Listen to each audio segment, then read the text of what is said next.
Once Upon a Wrona, Chapter 3. Good to see you back, my friend, and here's a quick recap on the story so far.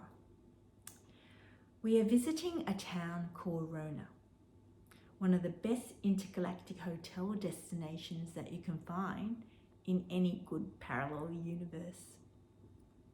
A beautiful seaside town, well loved not only by the locals, but by city dwellers who come to visit. So loved that on one dark singed day, there was much sorrow.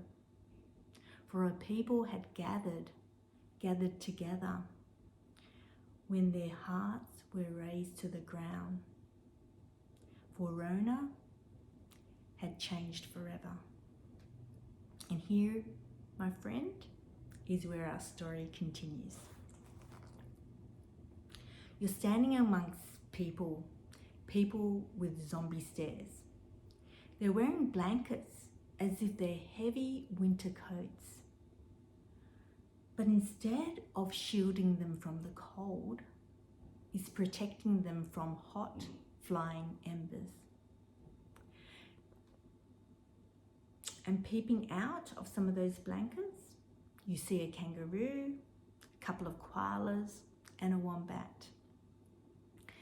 Cute on any other day, but today you notice that their fur in patches are burnt off, exposing wet, glistening blisters. And the wildlife themselves stare blankly as if they were stunned. They shed no tears. Perhaps the fires had wiped them away. A little girl beside you with tear-stained streaks tug at her mother's hand and asks in hyperventilated speech, "Is it her, Mum? Is it her?" Her mother looks down with a sad smile and nods yes. The little munchkin resumes her sobbing. For just a moment ago, she let out a high shriek, alerting everybody to this kangaroo that is bounding back into the hungry fire. For this kangaroo was going back for her baby Joey. The little girl lunges instinctively forward in pursuit of that roo, but she's pulled back by an embrace, a desperate embrace from her mother who mirrors her sobs. And remember that sharp crack you heard a moment ago? And that old eucalyptus tree that crashed to the ground? Well, when it died, it took the baby Joey with it. The mother roo was found guarding her baby.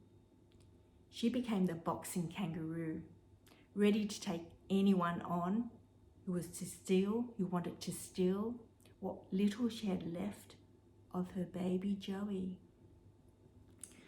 A fireman lovingly moves in.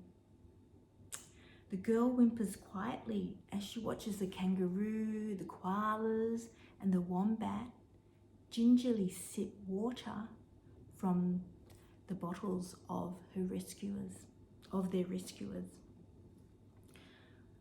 Or perhaps these damaged clustered wildlife, perhaps they're the rescuers.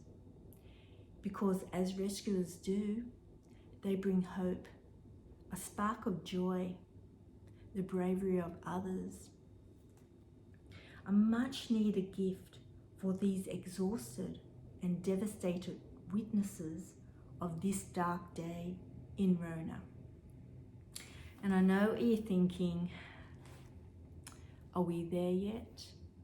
Are we there yet? Are we there yet? No, we're not there yet. But be patient, my friend, for you know what the phoenix does in a pile of ashes. But alas, I leave you with one word, an unspoken code that all us storytellers, we find sacred and we dare not infringe. And that word, my friend, is spoilers. I'm Helen Chung, founder of Rise, Fly, Soar. I'll see you in chapter 4.